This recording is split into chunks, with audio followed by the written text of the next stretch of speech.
Do you need a business license to sell on Shopify? Let's break it down.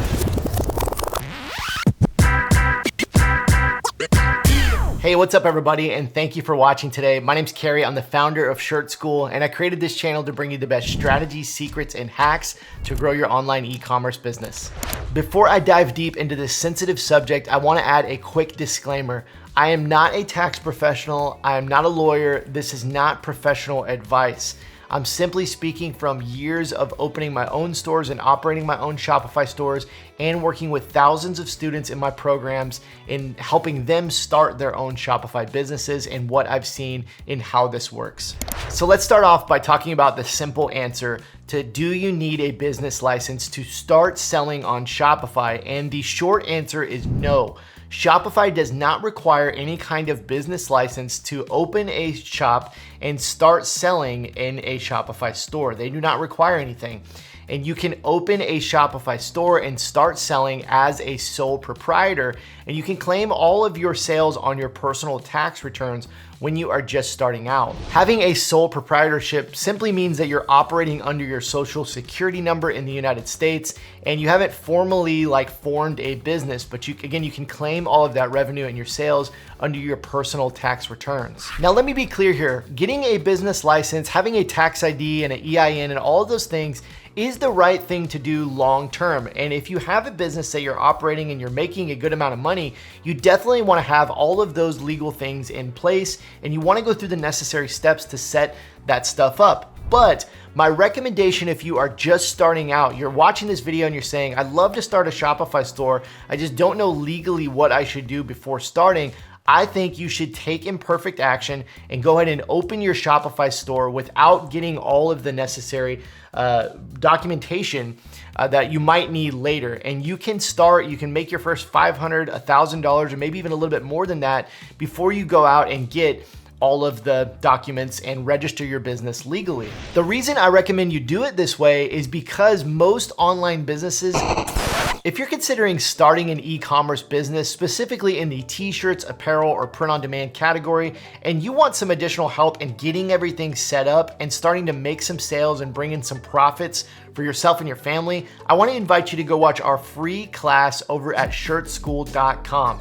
Our Shirt School program has helped thousands of people from around the world over the last few years create 6-figure and even 7-figure incomes with an online t-shirt, apparel, or print-on-demand business. And this free class will teach you our 3-part Shirt School system and how it can help you start selling right now. So go over to shirtschool.com to give that free class a watch. The reason I recommend you do it this way is because most online businesses don't last very long. There's a stat that over 80% of online businesses don't make it past the first year. And the reason for that is because with how easy it is to open an online store or an online business, a lot of people dabble, play around, and kind of see what it's all about and see what they can do with it. So I would recommend that you start without getting all the licenses and you start getting your first couple sales and bringing in some consistent revenue before you go and do all the official things you need to do. That way, you know that you're gonna continue with the business and you're not just gonna close it down and maybe start another one or dabble. You don't know if the niche you go into is gonna be super profitable. You don't know, if the products are gonna sell, all those kind of things. So I would recommend that you get some traction before you take those next steps. And this is exactly what I recommend to my students inside of our Shirt School program when they're just starting out. When you open your Shopify account, there's not much that's required about your business, just some personal information about you as the owner, so you can just put in some of your personal information.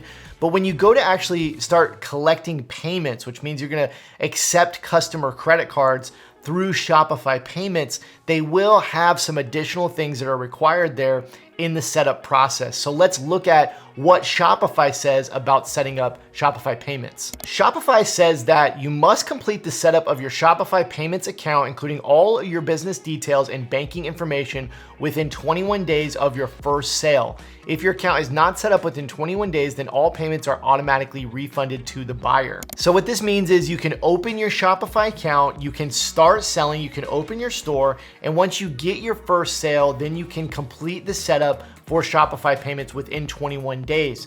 Now, to be clear here, you can set up Shopify payments right away. You don't need to wait until you get your first sale, but that does give you a little bit of time to start getting things set up before you complete this step. Now, as far as what's required to complete setup of Shopify payments, let's see what they say about that. When setting up a Shopify payments account, it's important that the form is correctly and completely filled out to reduce the possibility of verification issues from our banking partners. In the business details section, choose the business type. If applicable, add in your business number, EIN, or taxpayer identification number, depending on the country with which your business is located in. So I'm mainly speaking to those of you in the United States because that's where I have the most experience. And what you want to do if you're a sole proprietor, which means you don't have a business license or you don't have a EIN number or tax ID number, is you're going to want to use your taxpayer identification number. Next question you are going to have is, what the heck is a taxpayer identification number? And that's simply going to be your social security number.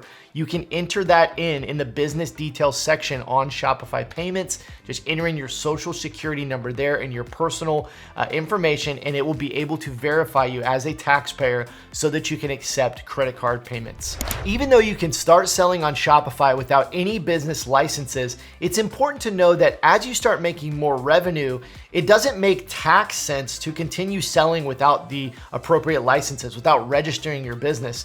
You're going to be eligible for lots of tax breaks and write-offs as a business that you won't be able to get as a personal taxpayer. So I highly recommend that you go to the IRS, that you get that EIN, that you register your business, and that you become an LLC as quickly as you can.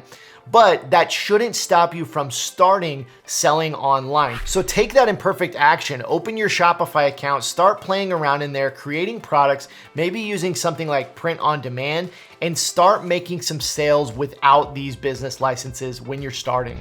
Thank you for watching this video today, and you can return the favor to me by just clicking the like button. That will get this video out to more people, and also subscribe to the channel to see more content like this each and every week. See you soon.